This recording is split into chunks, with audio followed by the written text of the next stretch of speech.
എവിടെയാണത്? എന്താണ് ആ നിലപാട്? ജമാഅത്തെ ഇസ്ലാമി മതരാഷ്ട്രവാദികളല്ല, അവർ അത് ഉപേക്ഷിച്ചു എന്ന് പറഞ്ഞതടക്കമാണോ? അതായത് ലീഗും അതുപോലെ തന്നെ UDF-ഉം ഇപ്പൊ മുഖ്യമന്ത്രിയായി തെരഞ്ഞെടുത്ത മനുഷ്യൻ സമീപകാലത്ത് ഏറ്റവും വലിയ മതേതര നിലപാടുകൾ സ്വീകരിച്ചൊരു മനുഷ്യനാണ്.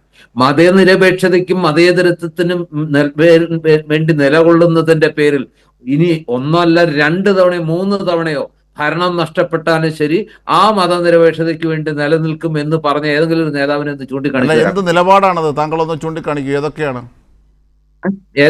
എന്താണ് അദ്ദേഹം പറഞ്ഞത്? അതായത് ഈ പറഞ്ഞ SNDP യോഗം ജനറൽ സെക്രട്ടറി വെള്ളാപ്പള്ളി നടേശനും അതുപോലെ തന്നെ NSS ജനറൽ സെക്രട്ടറി സുകുമാരൻ നായരും ഒക്കെ ഏതാണ്ട് ഒരേ സ്വരത്തിൽ ഇന്നലെയും ഇന്നും ഒക്കെ ആയിട്ട് അല്ലെങ്കിൽ ഒരു മുമ്പും സംസാരിക്കുമ്പോൾ ഇവർക്കൊന്നും ഈ സാമുദായിക നേതാക്കൾക്ക് എന്തുകൊണ്ടാണ് VD സതീശൻ എന്ന നേതാവിനെ മാത്രം സഹിക്കാൻ കഴിയാത്തത്? എന്തുകൊണ്ടാണ് അവർക്ക് ആ മനുഷ്യനെ മാത്രം ടാർഗറ്റ് ചെയ്ത് അല്ല, പൊടിപാറ സാർ പറഞ്ഞു മതേതരത്വത്തിന്റെ നിലപാടെടുത്ത് സൂര്യശോഭ തെളിയിച്ചു എന്ന് പറഞ്ഞു. എവിടെയാണത്? എന്താണ് ആ നിലപാട്? ജമാഅത്തെ ഇസ്ലാമി മതരാഷ്ട്രവാദികളല്ല, അവർ അത് ഉപേക്ഷിച്ചു എന്ന് പറഞ്ഞതടക്കമാണോ?